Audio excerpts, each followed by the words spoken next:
In the blistering heat of the Badlands, where the relentless sun bakes the cracked air, a magnificent albino tigress lay motionless. Her pristine white coat was smeared with dirt and blood, a stark emblem of despair. Cruel duct tape was wrapped tightly around her powerful jaws, the brutal signature of poachers. Every breath came as a shallow, painful rasp. She was trapped in her own body, unable to roar for help, unable to defend herself. Nearby, a tiny heart pounded with terror. Her cub, a perfect miniature of herself, with the same rare white fur and piercing blue eyes, watched in wide-eyed horror. He whimpered, a sound of pure anguish, and crept closer to nudge her unresponsive flank. There was no answering rumble, no comforting lick, only the faint, ragged whisper of her breathing, growing weaker with every passing moment. Primal instinct screamed at him to flee, but a deeper force held him there.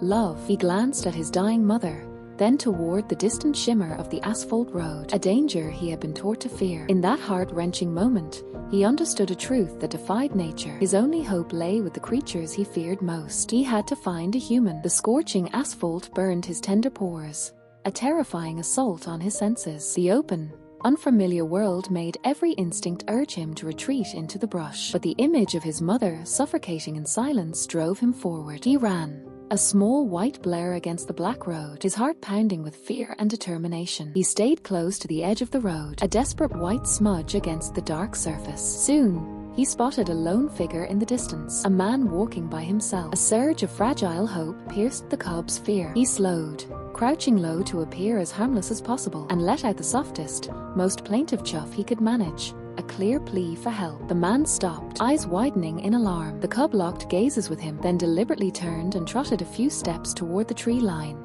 pausing to look back, silently begging the man to follow. But the man saw only danger. "Get out of here! Go on! Get!"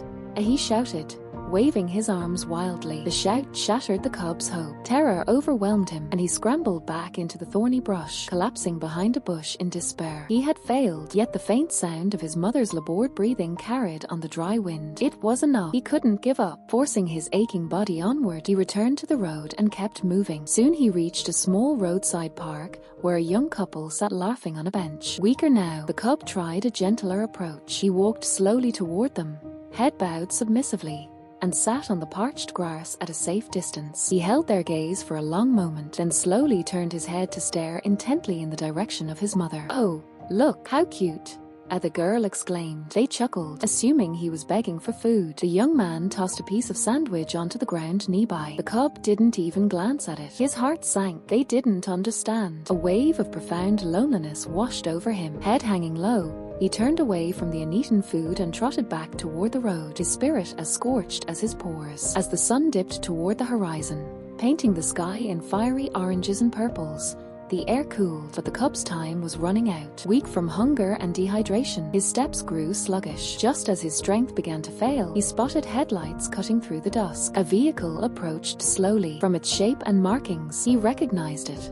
A police car. This was his last chance. Subtlety was no longer an option. He had to make them stop. Adrenaline surged through his exhausted body. Gathering every ounce of remaining strength, he sprinted, not away, but straight into the middle of the road. He planted his 4 small paws on the white center line and stood firm, a tiny defiant figure facing 2 tons of oncoming metal. Tires screeched as the patrol car braked hard, stopping just feet away. Officer Marcus stared through the windshield, heart racing, and instinctively reaching for his sidearm. Training told him, wild animal, potential threat. But something held him back. The cub wasn't snarling or charging. It simply stood there, gazing at him with shocking intelligence. Then the cub did it again.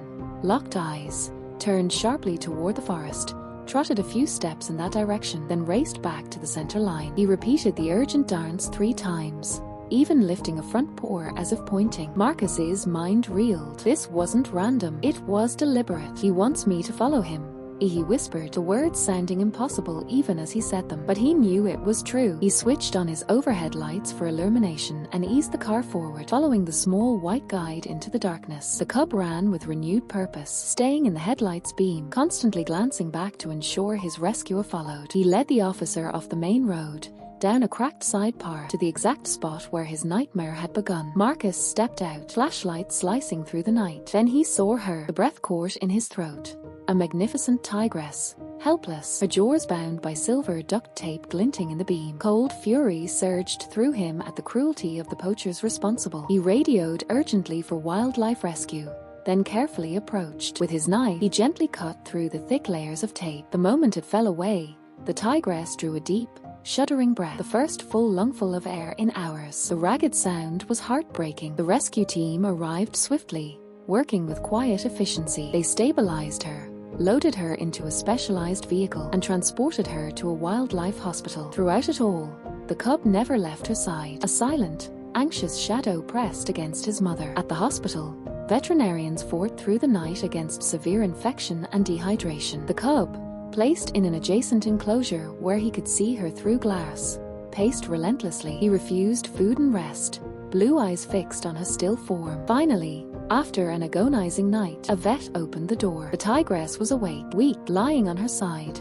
but alive. The cub rushed to her, nuzzling her cheek. A faint, rumbling purr vibrated from her chest, the most beautiful sound he had ever heard. He curled against her, head resting on her massive paw, and at last, after a day and night of unimaginable terror and courage, the little albino cub slept. Months later, mother and cub thrived in a protected sanctuary. Officer Marcus came to visit, watching from a distance, not expecting recognition, but the tigress met his gaze with calm acknowledgement. Then her cub, now strong and healthy, approached the fence. He looked directly at Marcus and let out a soft, low chuff, gently pressing his head against the wire. It wasn't a roar. It was a quiet, unmistakable thank you. An animal's heart can hold courage we can scarcely comprehend. What is the bravest thing you've ever seen an animal do? If this story moved you, please like, share, and subscribe for more unforgettable tales from the heart of the wild.